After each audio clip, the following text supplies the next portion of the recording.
Welcome to episode number 271 of the Marine Layer podcast. We'll react to our friend of the pod, Brandyn Garcia, making his MLB debut here on Monday. We also have a couple of big-name trade targets that could be on the block, with the trade deadline just 10 days away now coming from the American League Central. They've been talked about a little bit, but we'll dive into it a little bit more. Make sure to stay on top of all of our stuff, you guys. If you want to do that, you can just go right over to our website. That's marinelayerpod.com, where you can find all your episodes, our merch, Patreon, live show schedule. It's all there. We'd love to see you wearing the merch. Hey, Brandyn Garcia's got Marine Layer Pod merch. You can go be like him. Get some of your own.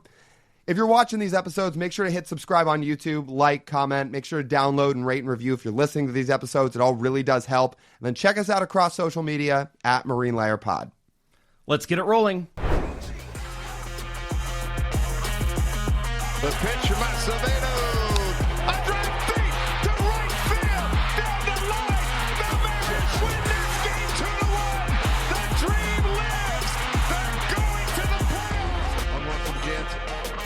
There you go. Left field. We got a tie ball game. Julio. Oh, baby, what a moment. Tie ball game at 7-7.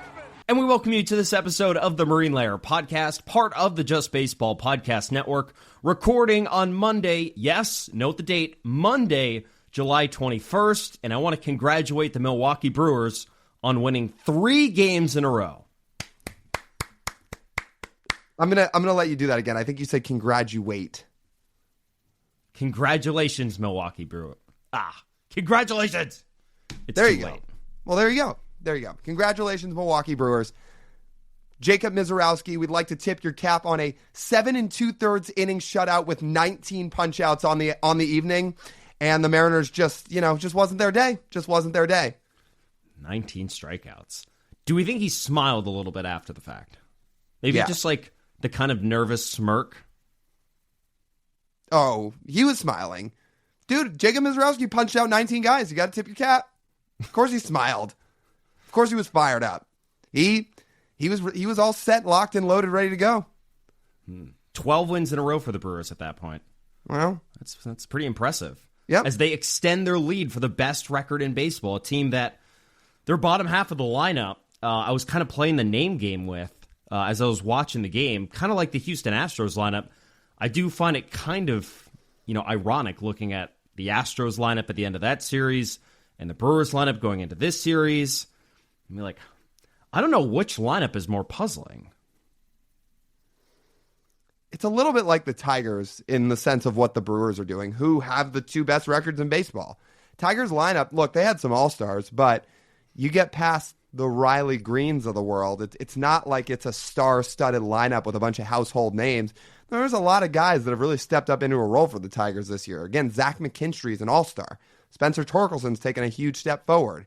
Javier Baez has had a resurgence. Gleyber Torres has had a resurgence. And I know guys like Javi and Gleyber are more household names than the Isaac Collins and the Anthony Seiglers and the Joey Ortizes of the world. But still, it's the same idea that you have just strung together a fundamentally sound baseball team that collectively is built on their pitching and has won a lot of games as a result.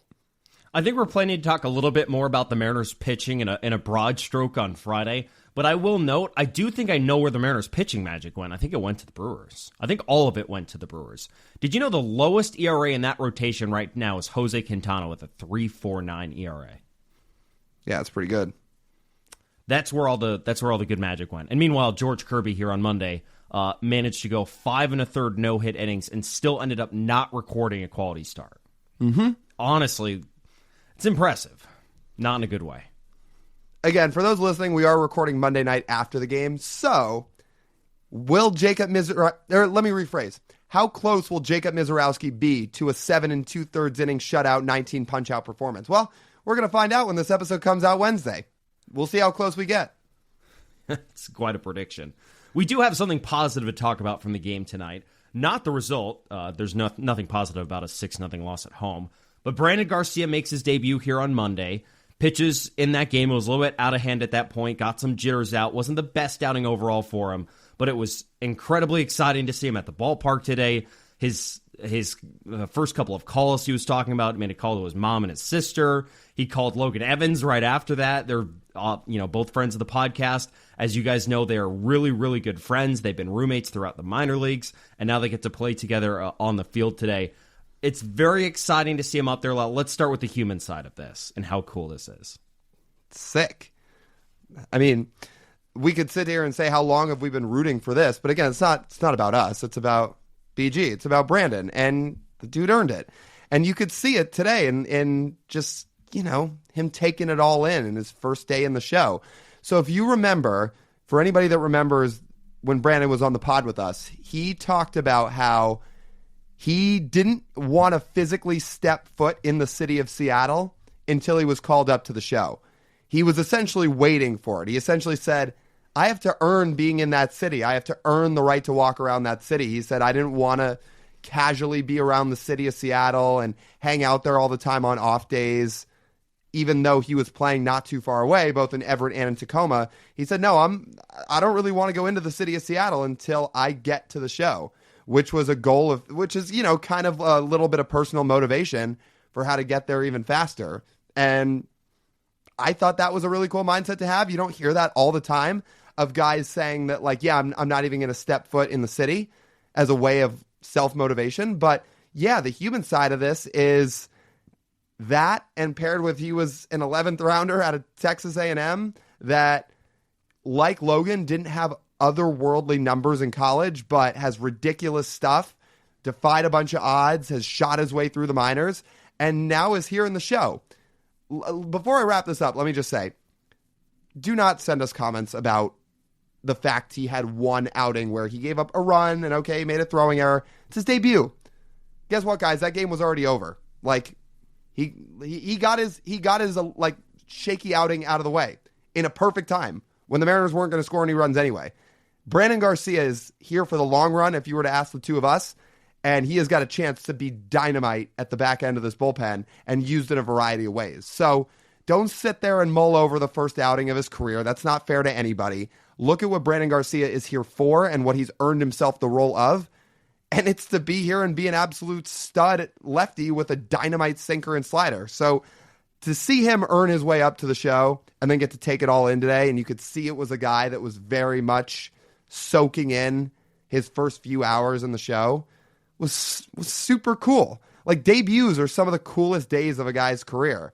And just to see it here on Monday, yeah, it was awesome. I remember we brought this up in his interview, and I asked him this question, but I want to just bring it back up here in case many people forgot. You just have to tip your cap to how hard Brandon had to work to get to this point and get to the big leagues. Let me ask you this question. If I were to take his name out of this, and I were to take everything that happened after the fact, and Lyle, and I were to sit here and I was going to read to you that there was a pitcher pitching at Quinnipiac at the end of the 2022 season, had a 7.15 ERA. At Quinnipiac, 3 years later, is in Major League Baseball. You would say, no, that does not happen. That would not happen. And yet Brandon made that possible because he worked his tail off when he got into the Mariners system. They tweaked some things. They utilized his strengths. He wins co-minor league pitcher of the year last year. He adjusts himself this year. They said, hey, we need you in the bullpen. He starts throwing out of the bullpen like he did a lot of the time in college. His stuff played up, and now he gets rewarded by being in the big leagues. It really does show, guys. It doesn't matter what your profession is. It can be baseball. It can be really whatever. It's possible. You can turn things around no matter what. It is one of the incredible stories. They mentioned it on the broadcast today, too, that, it's always possible to tweak some things and turn things around for you. 7.15 ERA. 7.15 ERA. And it's not even in the MAC, Lyle. It's in the MAAC. I'll drop this line because I'm pretty sure Brandon would laugh and also have some very full circle picture of how far he's come. If you were to tell me somebody from Quinnipiac had a 7.15 ERA in 2022, I would probably be saying, get ready to learn Wall Street, buddy. But again, look at how much he's overcome in that time to turn himself into not just being a guy that made the big leagues and got his way to the mountaintop, but a guy that's expected to be here and seriously have a role on this team. Again, I know we've seen the Mariners make a lot of bullpen moves this year. This is not that, if you're asking me, and I think if you're asking TJ, and I think if you're asking a lot of people, I think Brandyn Garcia is here for what should be the long haul, and given any implosion over a prolonged period of time, is going to be here to be in a role where the Mariners seriously elevate this bullpen to a point where it has another potential leverage arm with big-time stuff. So let's talk about that role. Let's see how is this going to benefit the Mariners bullpen right now. And before I talk about like what the Mariners bullpen, like where the sort of weaknesses of that bullpen is, what Brandyn brings is, I would say, a pretty good reliever profile. There are things that we talk about that you want with most pitchers, relievers especially, where you got to be a little bit different. I think BG is a little bit different. He's tall. He throws from a lower arm slot, which already gives him somewhat of an advantage against lefties, and you could probably sell yourself that it's an advantage against righties as well if you play your cards right and your pitch mix is correct as well. But since he throws a sinker, he keeps the ball on the ground a lot. He still manages to generate some swing and miss. And the sweeper, again, has been really good. That was one of the things they wanted him to work on down in the minor leagues. So once he gets all those things working, what he does bring to the bullpen when you combine swing and miss and you combine ground balls, something that the Mariners bullpen hasn't had quite enough of this year overall, that is a positive in and of itself. The other thing is, the Mariners haven't had another reliable lefty outside of Gabe Spires since Sauce in 23. Okay, yeah, so Sauce. Yeah, that's a good. Okay, that's a. Somehow I forgot Taylor Saucedo. What about someone besides Taylor Saucedo? You get past him, it has been a long time. I mean, 2022, that bullpen did not have a lefty unless you count the few innings that Matt Boyd threw toward the end of the year after they traded for him and threw one or two in the playoffs. Him, 2021, same idea. I mean, the studs of that bullpen were Steckenrider, Sewald, Casey Sadler, if you want to throw Eric Swanson into that. Yeah, and then you get past that. Oh, the answer to the question, sorry. It's 2020 Nestor Cortez. How could I forget? Oh, nasty Nestor. Good Lord. I mean, the only reason people would have been calling him Nasty Nestor in 2020 is because they couldn't stand to watch the sight of him pitching for the Mariners. That was what was nasty about Nestor back then. Yeah, otherwise it was Mark Sepchinski, which is, he's not quite on Abe Toro level for me, but it's not that far. Besides that, Lyle, I mean, we're going back to our guy Charlie Furbush, probably. That's what I was about to say. I think that's 10 years ago. I think it is our guy Charlie, and that is a long time. So you have, in 10 years, Gabe Spire and not that many other reliable lefties over the course of the last decade. Well, Brandyn Garcia has a chance to be that. And look, Gabe Spire has been unbelievable. But in terms of the pure stuff, I mean, I think it's fair to say the pure stuff from Brandyn is ahead of where Gabe is. It's just going to be about, isn't it? I mean, just the pure, like, bowling. No? No. I don't know. I mean, Gabe's got like a, what's Gabe's strikeout rate at right now? Well, again, so you get into you're getting into efficiency, you're getting into command, you're getting into spotting up your pitches. That's different. I'm talking about the pure 99 with the crazy sweeper that Brandyn has.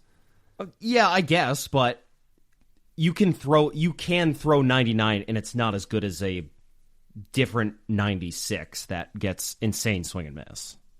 Well, I think Gabe usually sits more like 93, 94. That's what I'm getting at. Again, like this is a dumb argument because again, Gabe Spire has been both very good. Gabe Spire has been insanely good this year. The only point I'm trying to make is Brandyn Garcia's upside is very high because the pure velo of the fastball, the bowling ball sink that it has, and then you mix in the slider that's pretty much a wipeout pitch. That is the potential for a back-end reliever. That's what a back-end reliever looks like. That I will agree with. Yes. All of that. Yeah. But in terms of like... Oh, sorry, go ahead. No, go. I was going to say, in terms of, what you want out of a reliever, yes, like that is it right there. The other positive side of this, I would say, Lyle, is that if you just think about, like... So let's look at the transaction that put him in the big leagues. They sent Juan Burgos back down to the minors, and they brought Brandyn up. Juan Burgos was pitching once every 7 days in that Mariners bullpen. He was just essentially holding a roster spot until they wanted someone else to come up and perform in that bullpen. And that last spot in the Mariners bullpen hasn't been used all that much this year. The Mariners, I would say for the most part, it's felt like they've mostly run with 7 guys in the bullpen, even though they have 8 spots for it. I hope Brandyn, even if based on the service time argument, even if you think Brandon's a better reliever than some of these other relievers, which I certainly think so, but let's say just based off of status and options available that Brandon's the 8th guy in this bullpen. Well, he's certainly going to get used a lot more than Juan Burgos will. And since he's a lefty, and since he has this kind of stuff, it just offers your bullpen a little bit more versatility than having to force some of the guys that have struggled a lot this season. And it's been up and down this Mariners bullpen that guys have struggled. For example, if you run through Brash and Munoz and Gabe Spire on a game where you're ahead, and you're ahead the next day, but those guys are all tired and you don't want to use them again, well, instead of going to Trent Thornton, now you have Brandyn Garcia. And I think in 15 appearances, when Brandon gets his footing under him at the big league level, I think you'd feel a little bit more confident in Brandon as opposed to Trent, who has put up numbers that have been among the worst in baseball this year. It seems like a pretty easy argument to make there.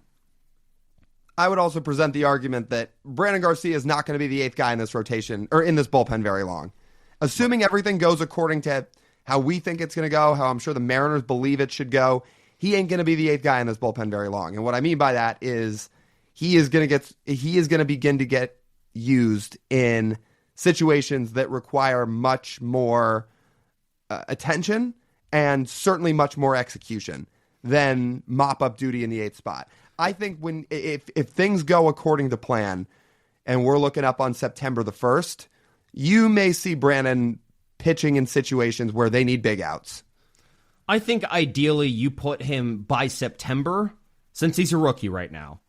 I think ideally by September you want him pitching, if things go well, you want him pitching in the 6th and 7th inning with the lead. Great. I think that's what you want. Yeah, because hopefully by then, obviously you still have your big 3 in Munoz, Brash, and Spire. I really hope they add an additional stud bullpen piece by then, because that makes things even crazier. And if Brandyn Garcia does what people expect him to do, look at what this bullpen can be as you enter October. It's what teams that run deep into postseasons have in their bullpen. When you think about the Astros bullpens when they've been really good, or the Phillies bullpens when they've been really good, or teams like that, they have stud after stud after stud after stud that just have nasty stuff that is borderline unhittable. And if you get to that point in time, if you get to September, if you get into the postseason, and like you said, you have Munoz, Brash, and Spire in some order, and then you also have another stud arm, hopefully it's somebody like Yohan Duran or somebody, and then you have Brandyn Garcia as well, you really open up options for what you can do. So yes, in that situation, you certainly hope Brandon is pitching the 6th or the 7th inning in some role with a lead. And if you have that many options in your bullpen with that many studs, then you can pocket him to face a lot of lefties at points too. Having a second set of high leverage arms is never a bad thing in this case. And it allows the Mariners, when their starters struggle, which has been a significantly more common occurrence, unfortunately, this season, you can be more aggressive taking them out of the game and using the matchups with your bullpen as you get down the stretch. Where, like you said, if there's a lefty pocket, you can put Brandon in there, or if there's a righty pocket, and let's hypothetically say Duran, or perhaps maybe the guy we're going to talk about in this episode, you have a pocket of righties to go after instead and make that work. Should be great. Again, please, you guys, remember how we asked people, please do not beg Cole Young to save the offense when he comes up to the show. We said don't put that pressure on him because it's not fair. Well, I'm going to ask you to do something similar here with Brandyn Garcia, but in a little bit of a different tone. Do not watch his one outing in his debut and send us comments, please, that say, well, he's not going to be any good, send him down. No, again, I know most of you aren't going to do that, but what's sad is we do get comments and DMs like that after one outing saying things like, send a person down. No, like, he's really good, you guys. Give him a little time to adjust to the big leagues. And it's even more important for relievers because he could have 13 great outings and 2 bad ones, and his ERA will sit at 4. And people will say, nope, not good enough. Even though you would take 13 of 15 good outings. Yeah. No, Brandyn Garcia is going to be really good. And I'm excited he's here. I'm excited he's going to be here for the stretch run. And as somebody that's one of our guys, certainly one of our guys on this pod, the two of us are very, very fired up for him. Yeah. And you know who I could tell was fired up for him too today was Logan. Because we were talking to Logan today beforehand too. Like, he walks up to us. I mean, obviously, and he knows Brandon's been on the pod, and he knows that, like him, we've gotten to know Brandon over the last year or two. And he walks right up to us, and first thing he says here on Monday is, "How about BG?" And we're like, "Yes, dude." We're like, "Hell yeah! How about BG?"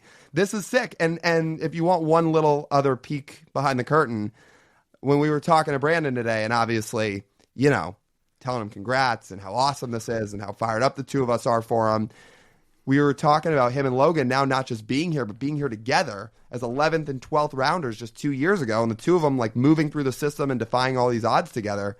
And Brandon was like, this is what we talked about right after we got drafted. He was like, we're sitting in Arizona as 11th and 12th round picks.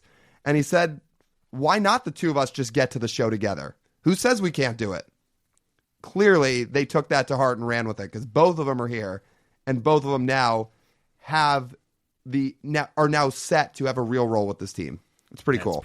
It is very cool that that's very cool. That's how it worked out, because for most guys, it doesn't always get to work out that way. There is the hard work those two put in to get to this moment, cannot be overstated. But sometimes things just work out.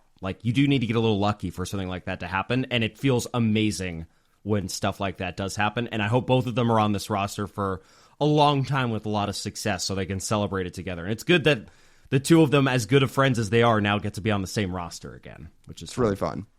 And selfishly, we hope the two of them are together on this roster a very long time. Yes. Absolutely. I mean, first and foremost, the most important thing is we hope they're here on this roster because both of them are really good and can help this team win baseball games. But also, the two of us are very selfishly fired up that they're both here together, because that's sick. Yeah, 100%. Yeah.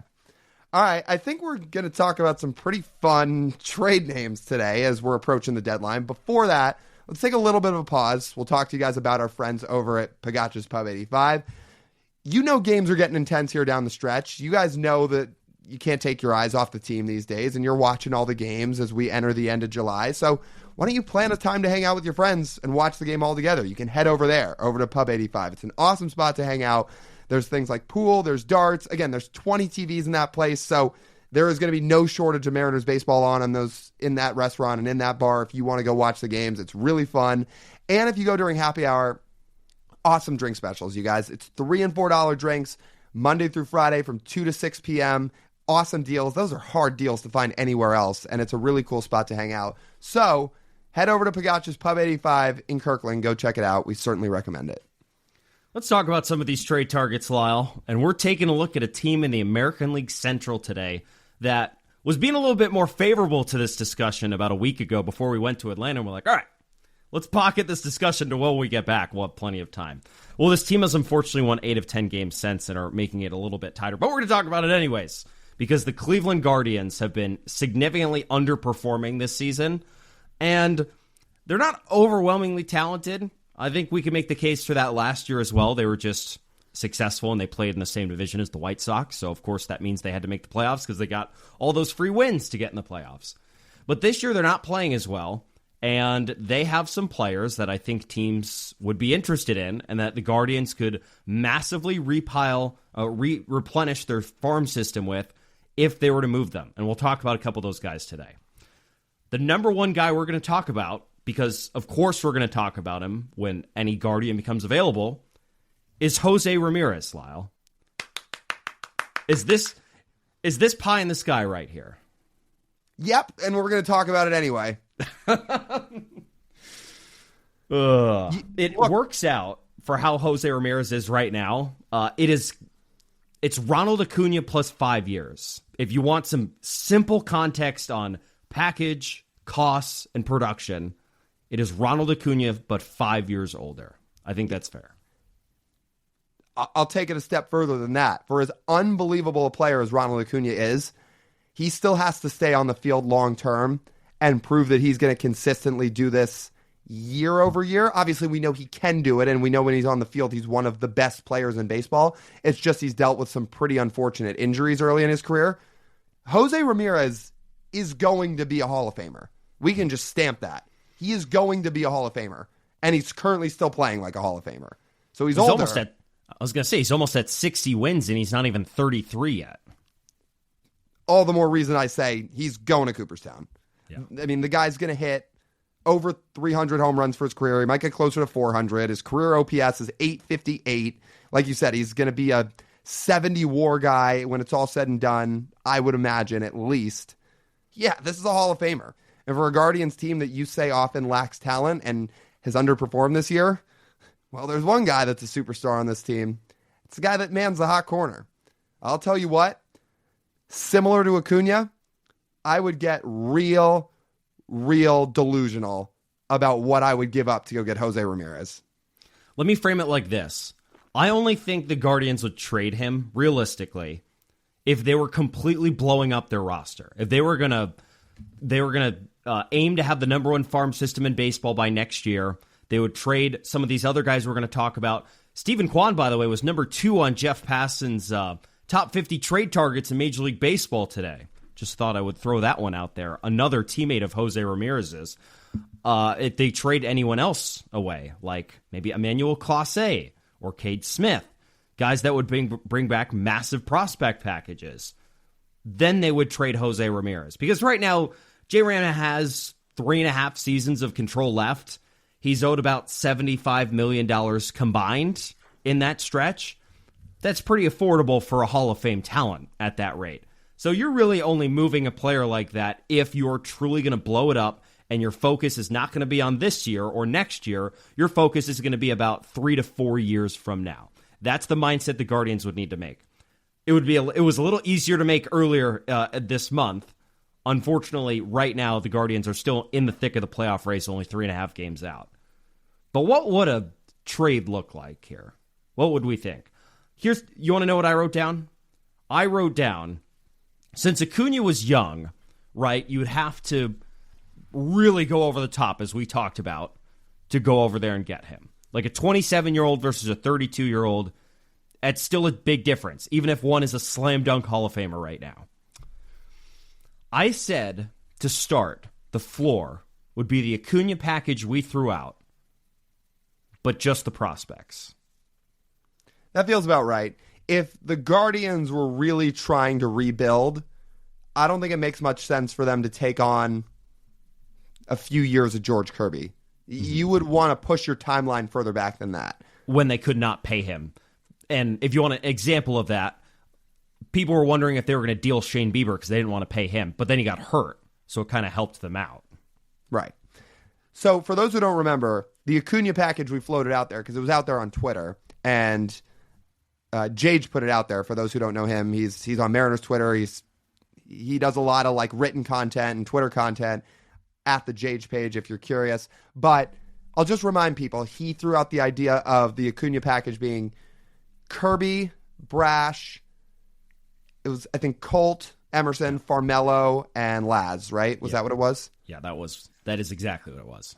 So take out the big leaguers and have it be prospects. You are going to have to deal your blue chip prospects to get Jose Ramirez if he was really on the table. Which, again, when players like that are on the table, and he has that much club control, and he's inexpensive, and third base is a position of need, like, yes, of course.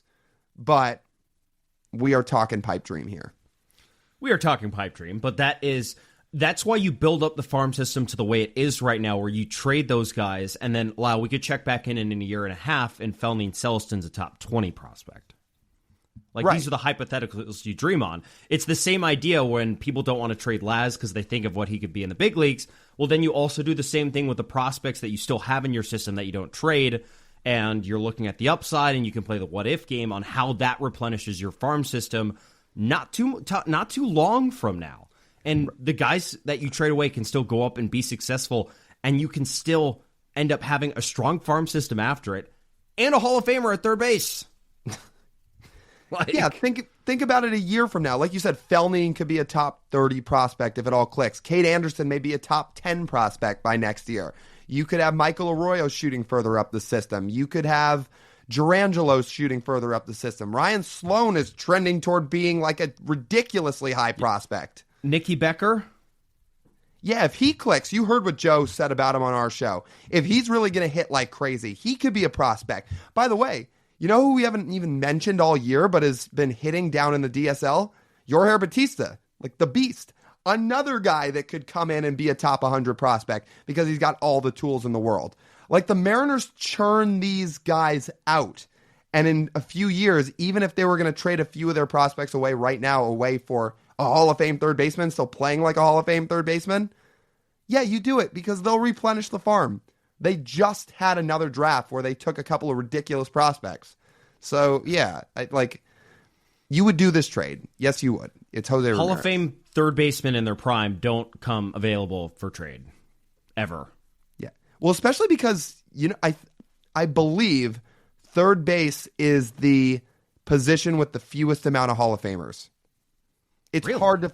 Yeah, because, again, even second base? Well, we grew up in an era where third base was more of a premium position because in our teenage years and early 20s years and now mid-20s years, we've seen all these third basemen thrive, and a lot of them are going to end up going to Cooperstown.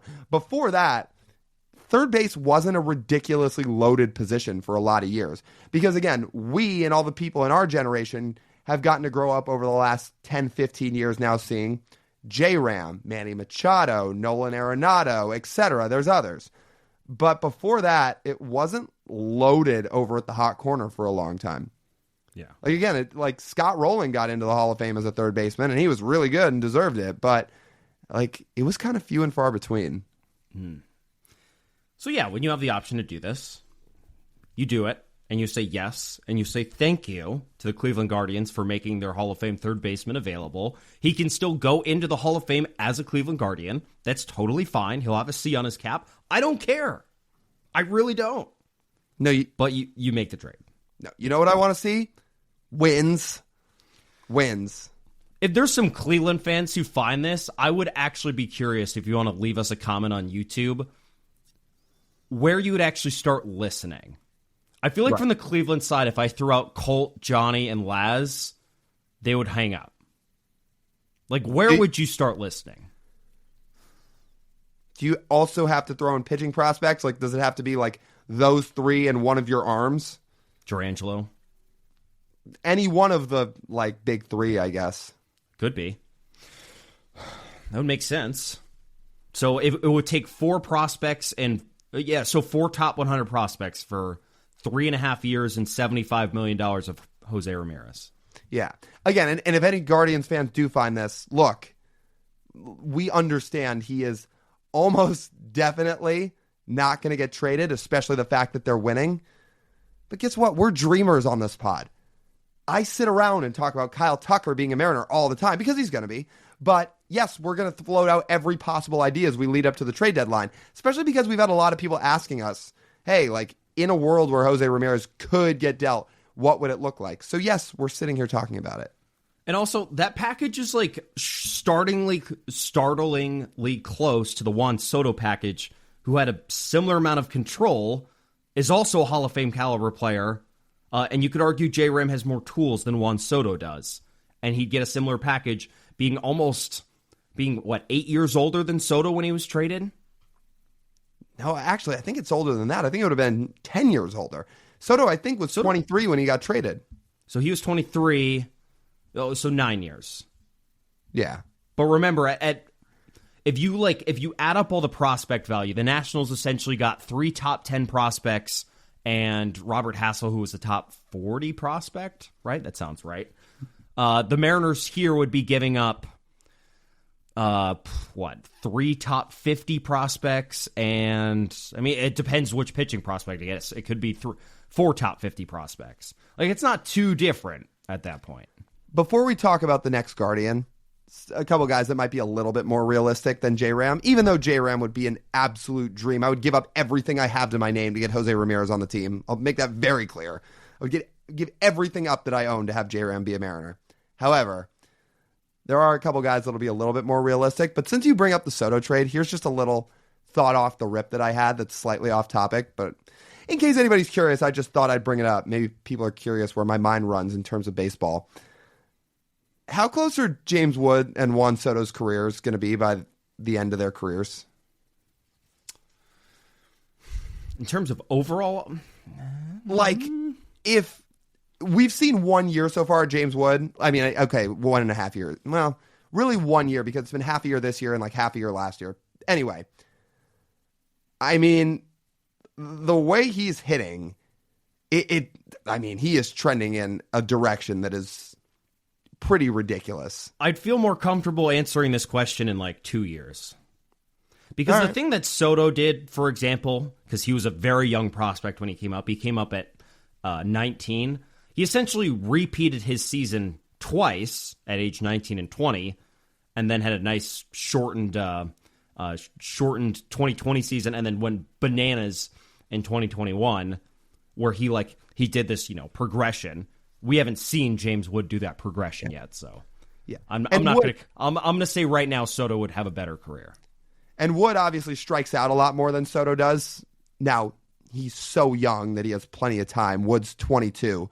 He does strike out 28% of the time right now, where Soto does not strike out, period.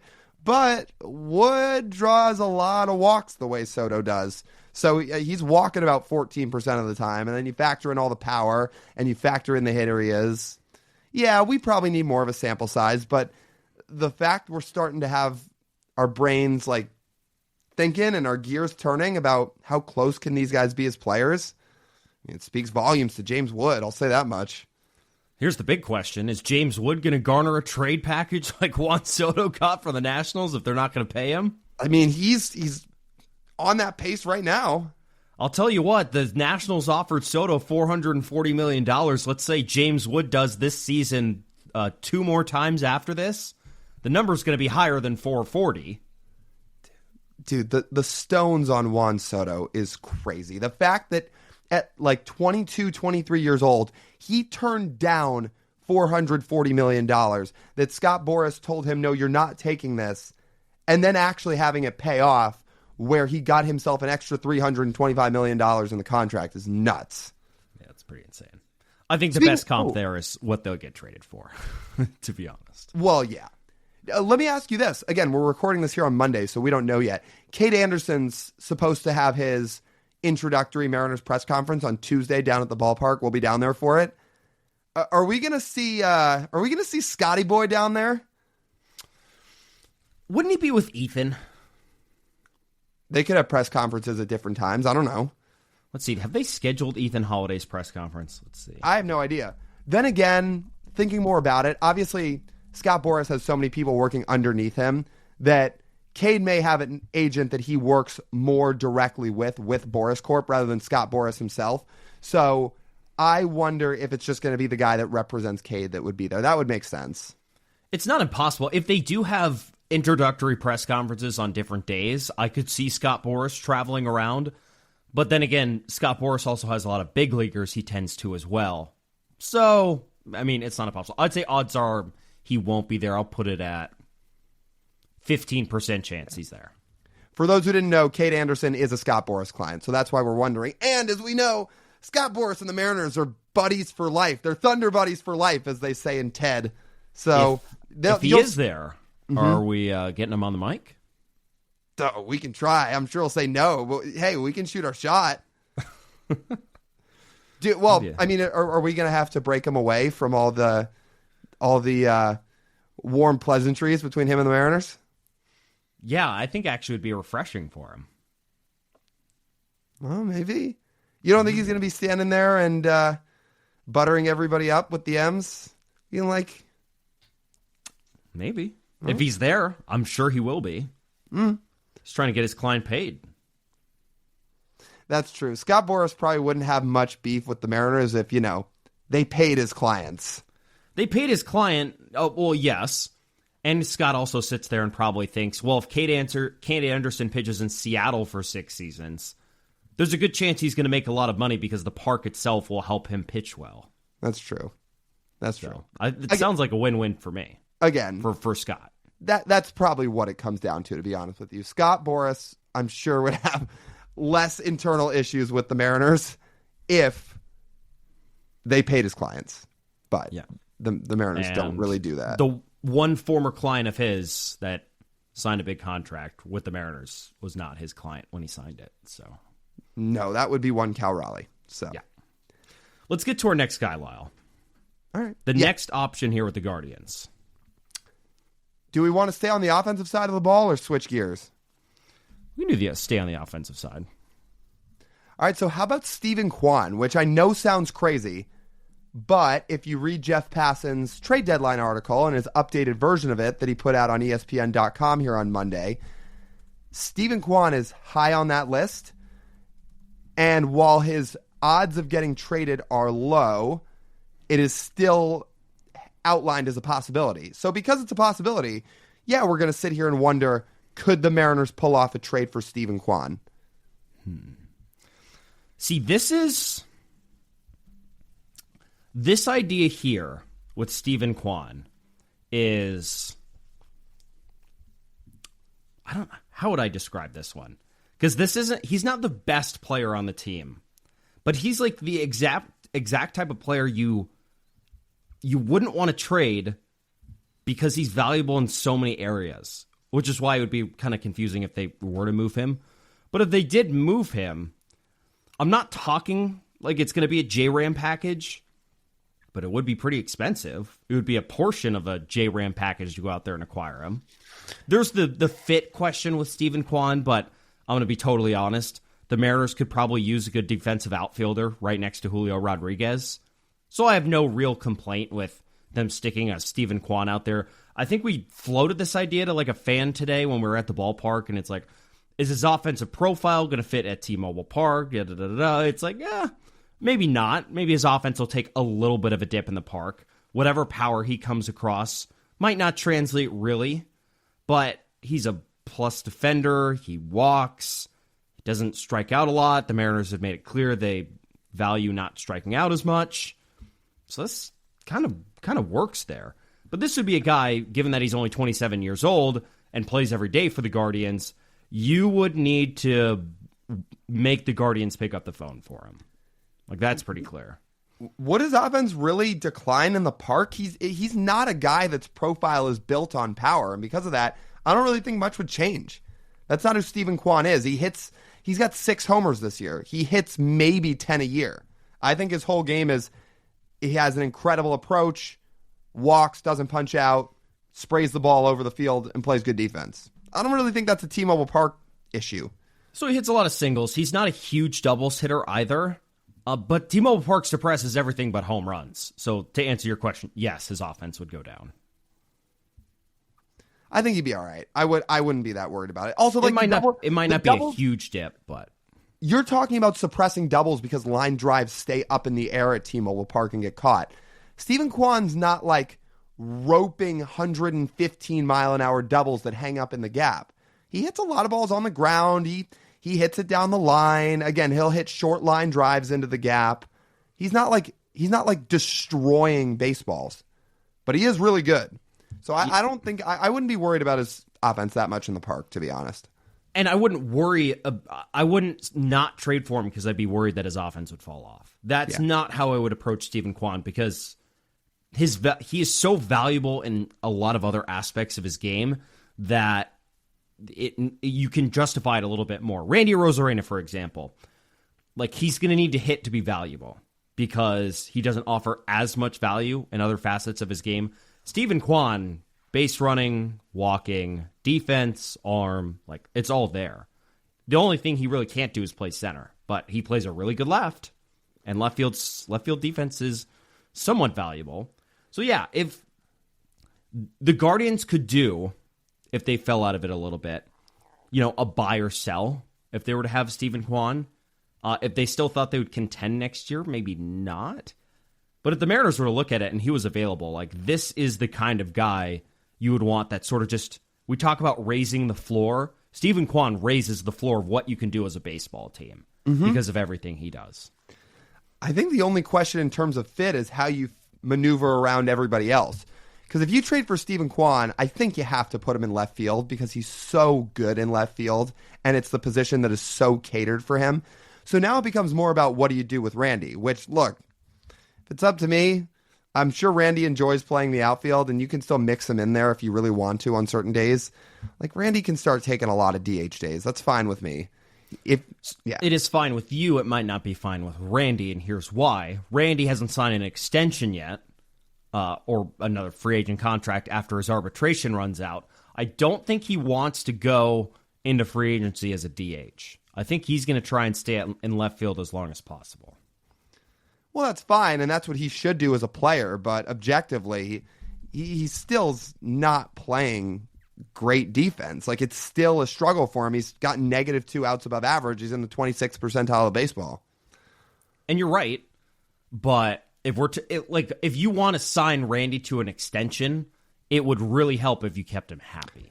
That's all I would say. Do you think the Mariners are going to do that? I just look at Randy Arozarena. It just feels very against their MO. And I'm not even necessarily saying that I would be opposed to it personally. I'm just saying that for a 32-year-old, he'll be a free agent at 32. So this is the example I'm using. A 32-year-old who's not a very good defender, that's only playing a corner spot and is very streaky as a hitter. I don't know. To me, that doesn't really feel like the guy the Mariners are going to give an extension to. So I've always thought of Randy as being the player that you'll just let him play out his contract here. And if that's the case, then move him where you have to move him. Maybe he could play a little bit of right field. I don't know. There are two things that would happen with Randy Arozarena. He's either getting traded or he's signing an extension. You know that. He actually feels like a guy they might just let him play out his deal. And they could get a comp pick if he runs out his deal. But I do think they would, as of right now, given that he's the second best hitter on this team, you want him in this lineup as long as possible. And okay, sure. So as a fit, the DH works, and the team is better if you put Kwan in the outfield and you put Randy Arozarena at DH. That decision would have to be made. If they're comfortable making that decision, then this is a lot easier. I'd be curious, could Stephen Kwan play right field? I would assume so, right? I would rather just move Randy to right. Randy's played 87 games in right field in his career. It's not a ton, but he has done it. Stephen Kwan is one of the game's best left fielders. Don't mess with that. Don't leave Randy, who's not a good defender, in left field to move Stephen Kwan elsewhere. You're trading for Stephen Kwan in this situation because of the value he already possesses. So maximize that. Put him in left field. You can have Randy DH a few days. He can play right field a few days, and you work it in that way. I'm putting Stephen Kwan in left field. Where's Stephen Kwan batting in the order? 1. Wow, easy decision. I mean, I without hesitation for me. Why? Where's he hitting for you? Are we doing Kwan 1, JP 2, Cal 3, Randy 4? You put Julio 5? Yeah, I'd do that. Sure. I think I'd rather do that. Yeah, I think the 2 on base guys in front of Cal would be great, and Randy. Awesome. So you do on base less pop, least amount of pop. On base slightly more pop. On base all the pop in the world, and then Randy. Yeah, and if the Mariners decided to stick with JP at 1 and put Kwan at 2, that's fine too. I'm not gonna throw my hands up in the air one way or another with that. But the point being is, if you trade for Stephen Kwan, he's hitting toward the top of the lineup, and then you mix some other things around as you go. Now, there is something to be said about the pockets you'd set in your lineup and how you break up some lefties a little bit. You may then in that scenario, now thinking this out, because again, like if you have like Cole Young in the 9 spot and then JP and then Kwan and then Cal. I know Cal's a switch hitter, but that is a lot of lefties in a row. Maybe it wouldn't matter. Maybe that's just what you do because again, those are the best hitters. If you have all those good players, then I think that's a semi-decent problem to have. Yeah. And you'd figure out, and I think they'd probably shuffle the lineup around a bit depending on who's on the mound. Like maybe maybe you move JP. Would you hit JP cleanup? I'd hit him like 5 or 6. Would you hit? Or sorry, at 5th because Randy needs to hit cleanup. Yeah, sure. I'd hit him. Or you 5th. move Randy up to the 2 spot and you do Kwan, Randy, Cal. Yeah, that I actually like. And then you could put Julio 4, JP 5, or JP 4, Julio 5. Yeah, I think you do that. And that breaks up the lineup a little bit and makes it work. How much of that J-Ram trade package would you need for Kwan? I would say 2/3 of it. Does that sound right? Really? I think it might be closer to the full thing. Really? I know J-Ram's a Hall of Famer. Stephen Kwan has 3.5 years of control under arbitration and is 27. It's a fair point. I still just look at him and say, look, for as good as he is, I mean, this is a guy that strikes out 8% of the time. His approach is so good. So good. But when you don't have power, that does diminish some trade value. J-Rams was 4 top 100 prospects, 3 in the top 50. What if I just said two top 50 and 1 top 100? Well, let me say this. Kwan has 2.5 years of control, not 3.5. Okay, so for 2.5, all right, so we'll knock another prospect out of there. How about a top 50 and another top 100? Yeah, that sounds about right. So that is about 2/3 of what we said the J-Ram package would be, right? And the top 50 would need to be on the higher end, just to make them listen. Again, for 2 years. If we check back on this in a year, that price goes down. Yeah. But yeah, that sounds about right. Maybe it's a top 50 prospect and 2 other lower end top 100 prospects, for example. Maybe one of your blue chip guys and 2 of your guys closer to the 7 to 10 range. But you know what? Like, I would make that happen too. Because Stephen Kwan is like a walking 3.5, 4-win player, sometimes higher. That is valuable. Yeah. If Johnny didn't get hurt, I think it would be super interesting if you were to pitch the Guardians on saying, like, we love this prospect. We think so highly of him. He will take Kwan's spot in 2 years. And we think he would be as productive for you, but we need Kwan now. Yeah. I mean, for those curious, Stephen Kwan's F4 by year so far. 4.7 as a rookie in 22, 3.1 in 2023, 4.2 last year, and now sitting here in 2025 is at 2.1. So yeah, he's on pace for about another 4-win season. I mean, Stephen Kwan is really, really good. And by the way, he's made back-to-back All-Star games. Let's talk about the last trade target here, Lyle. We're getting a little juicy. As if J-Ram wasn't juicy enough. Let's get into the Guardians bullpen. And let's talk about another guy that has been floated out there that if the Guardians decide to sell, they could get some pretty insane value on. And that's one Emmanuel Clase. Emmanuel Clase at this time last year didn't feel like he was on the trade block. He was clearly the best reliever in baseball. It has not been quite the same results this year. A lot of the underlying numbers are pretty similar. He's still one of the 5 best relievers in all of baseball, and he still would net an insane package back. What would you be willing to part with to get a reliever of this caliber? Man, that makes your bullpen ridiculous. I get if some of you are a little hesitant on Clase himself because of the postseason he had last year.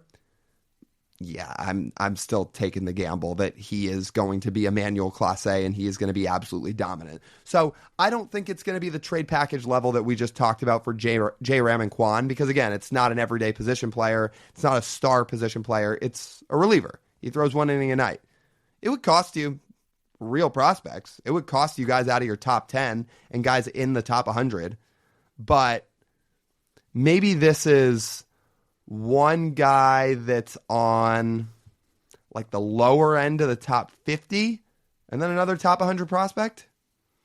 I actually think this is similar to the Edwin Diaz trade. It's not. Okay, so years at that time though, just to play off that, Kelenic was the 60th-ish prospect in baseball. Yeah, he was. Dunn was toward the lower end of the top 100, and then it was 2 fringe big leaguers. Again, Gerson Batista, Anthony Swarzak, who again was just a longtime veteran. Jay Bruce, longtime veteran, didn't have much at that point. Well, actually, that's not true. He had a decent half a year in Seattle and then got traded. Anyway, if you're talking about the prospects, like I don't know if it's going to be true, like top 20 guys you deal away. Maybe, but remember with the Diaz deal, Cano and about $60 million went to the Mets. Just remember that. That brought down the return of what the Mariners got back. If they might have just eaten the money, they could have gotten more back for Edwin Diaz. But when have we ever talked about that before? When have we ever discussed that? Like, remember when Jeff McNeil was part of this trade? Part of that trade? Yeah, and you had to have people with the Mets, like, shut it all the way down. If Cano wasn't in that deal, or he was in that deal and the Mets took on no money, like, you'd probably get Jeff McNeil back, right? Because then the value matches up. Like, we have this unbelievable all-world bullpen arm, and we're eating all this money for Cano and giving him to you for free. We want Jeff McNeil. And Jeff McNeil is an all-star second baseman. He's a batting champ. So you think this would cost big league players? I don't think it would cost big league players, but I do think it might cost you one of your higher-end prospects, not towards the bottom half of the top 50, in the top half of the top 50. Maybe not Colt. Maybe not Colt, because I knowing the Mariners, they're not trading Colt Emerson for a reliever. But after him, like if you want Emmanuel Clase, that's what it would cost. So maybe all of a sudden you get aggressive then if you tell Cleveland, hey, we're not going to trade you Colt Emerson, but we'll listen on all of our other guys. Because making a trade like that, if you're the Mariners, again, how we talked about elite bullpens can change your entire postseason outlook. It can. Think about the Mariners. Like for those of you thinking about not wanting to give up prospects and not wanting to give up prospects for a reliever, like you're entitled to your opinion. I would just sit there and ask you to think about the idea of the Mariners riding into October with this rotation, which all the struggles they've had, you know how talented they are. And the idea of riding this rotation and then following it up with Andres Munoz, Emmanuel Clase, Matt Brash, Gabe Spire, potentially Brandyn Garcia too. Again, if he pitches the way people expect him to pitch, I mean, that bullpen, there's not another bullpen in baseball that can hold a candle to the Mariners if they had a bullpen like that. With those four guys who are established, especially just Munoz, Clase, and Brash alone, nobody matches up with that. That's insane. That is like you can win a World Series that way, even if you don't ridiculously upgrade your offense. So I would think long and hard before you're so sure about saying no to trading for a reliever about what you're willing to give up, because that can really change things, especially because Clase has control too. You would have to convince the Mariners of this, though, Lyle, I truly think, because out of all the ideas we've thrown out here today, this is the least on brand for them for how they operate of all of them. They don't go after top-level relievers. In any sense, they don't sign them. They don't trade for them. They believe so much in their development of arms in the bullpen that they don't see the value in going out and spending the prospect cash value on Emmanuel Clase. They don't see it. So that's something they would have to get over to make this happen. Like, they would have to get over the mental block of losing a trade on a value sense because Emmanuel Clase pitches 60 to 70 innings a year for guys that could potentially play every single day and be good baseball players at the big league level as position players. You know, Clase pitches 3 times a week, right? You're going to have to get over that mental block if that's what you want. I will say, if they do that, this will win the Mariners games if they get Clase. Leads will not be blown as often. They will have more guys to lock the game down. Great. My sales pitch is you need to get over it.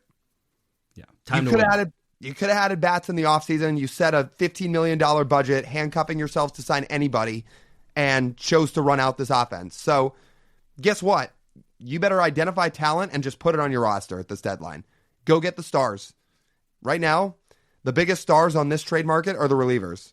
So I would get serious about some of these relievers that are out on the market.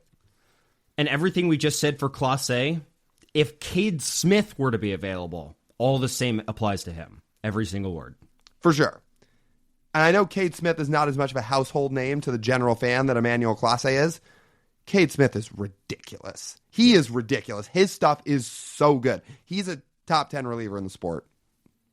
What he's done the last 2 years, he is a top 10 reliever in the sport, and he's cemented himself in that discussion every day of the week. Now, you might actually have to give up more for Cade Smith because he's got more club control than Clase. But yes, all the same ideas apply. Yeah. So it'll be an interesting conversation to have if the Mariners go out and they want to acquire one of those top-level relievers. And we know they love acquiring players with multiple years of control. That's why these guys, if they're going to be available, make more sense than someone like a Ryan Helsley, right? The Cardinals are falling out of it a little bit, right? They've been struggling. Sounds right. So the Cardinals, my assumption on the Cardinals is right. You know, Helsley almost certainly feels like he'd be available, and I'd love him to be a Mariner. But the Mariners went out and they acquired a rental reliever last year, and it bit him in the ass with Jimmy Garcia when he got hurt. Helsley, you know, they'd sit there and think, oh, this could happen again, so we don't want to give up the value of what it takes to go get that. We'd rather get someone for multiple years and have all that value there for him instead. But however they're going to make it work, they do need to go out and get a reliever because the bullpen, even with BG, is still not good enough, and they need more. The Cardinals are 52-49. They're 4-6 in their last 10 games as we sit here recording this, and they're 3.5 out. So they're not playing great, but they'll probably have to lose a few more in the next 10 days or so to fully commit to selling. Like, they probably need to be 4.5, 5 out for you to convince that team that, hey, we're not going to keep Helsley for the next 2 months. We'll trade him away. Yeah. These next 10 days are going to be very stressful. Very stressful. Scoreboard watching. We're sitting here talking pre-recording. Do we want the Astros or the Diamondbacks to win? I think, as we just talked this out, this post may be out on social media by the time you hear this, but we're just talking it through in real time here on Monday night. I think that needs to be a social post for tomorrow. Who are you rooting for in this series, the Astros or the Diamondbacks? I'm sorry, you might call this loser talk. I'm rooting for the Astros because the Mariners are legitimately dependent on the Diamondbacks losing to make significant upgrades to their offense. So yes, I'm sorry. I'm rooting for the Astros to win, and the Mariners just need to win games to somehow keep pace with them because you cannot afford to have the Diamondbacks win enough games where they say we're not going to sell. Tuesday morning, perhaps. Yeah. Yep. Okay. There we go. Happy trade deadline season, everybody, where we sit here and root for the Houston Astros. I kind of miss when the MLB draft was in June, I got to tell you, because it gives you a lot more time to make trades. All of a sudden now, it's like when the draft ends, boom, you got 2 weeks to figure it out. And by the way, as we sit here with about 10 days to go, almost nothing's happened either. So it's really, I mean, maybe baseball likes this, and this is what they wanted. They wanted it to be more like NBA trade deadline season where things go crazy in like a few days span. This is kind of what happens in baseball now. Everything happens in the final 5 days. So, yeah, it's going to be stressful. Well, I'm thinking I'm timing out from last year, right? Last year, the deadline was still on Thursday, right? Sounds right. So if my math lines up, Lyle, Mariners could have a player by Friday because that's when they got Randy. Good. They need one. Yeah. Extra episodes. We need to be watching. See, this is a little insight into my life. I already made plans for Saturday. Let's see if the Mariners make me regret the plans or not. They decide to trade on Saturday. Here's a little insight into my life, and I've been fearing this since I started on the show 11 months ago, and I'm still fearing it now, which is what happens if I'm asleep in the afternoon taking a nap and a trade goes down? I would be pissed. Yeah. Lyle, I'd call you multiple times. Maybe I'd just drive over to Kirkland and smack something to wake you up. Shake me awake. It's like, yeah, all of a sudden I fall asleep for, let's say, 90 minutes, maybe 2 hours. You wake up and all of a sudden you've got 50 unread texts because Gino's a Mariner. Yeah. Or Gino's a Yankee. Oh, that too. God. Yeah. Now, I've been worrying about this since I started the show because I was worried about it happening in the offseason. And once you got into November, December, every day. Good thing you didn't miss anything in the offseason. You beat me to the punchline. You didn't even let me get to the punchline. And I was going to say, I would always worry all throughout November, December, in January when I take my nap in the afternoon and say, I'm going to miss something. I'm not going to be on top of the Mariners news. And then, well, they did absolutely nothing all winter. So no, I missed nothing.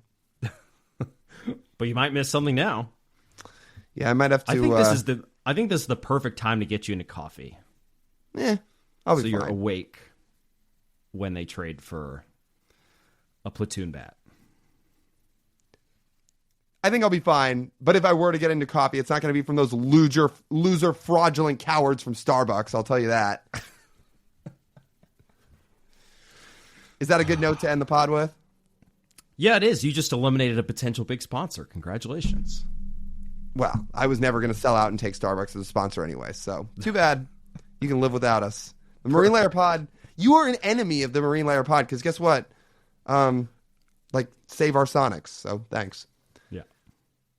All right, I think that just about wraps up this edition of the Marine Layer Podcast. You guys know the drill. If you want to listen to all our podcasts, you can do so wherever you get your podcasts, audio and YouTube. It's everywhere. If you want to stay on top of all of our stuff, you can go to our website, marinelayerpod.com. Go get your merch. It's been awesome to see around the park. We'd love to see more of you guys wearing it. It's awesome. It's comfortable. We think the style's really good. We've got hats now. We've got brand new white dad hats for those of you that like hats and are hat wearers for the summer. That's all there. Patreon's there. We'd love to have you get involved with that and join our monthly calls and take our mailbag or take your mailbag questions to answer on the show. And we got our live show schedules that are always updated on our website as well, along with all our episodes. So one-stop shop, marinelayerpod.com. Go check it out and follow us all across social media at Marine Layer Pod. That's TJ. I'm Lyle. As always, we thank you guys for tuning in. We'll talk to you soon.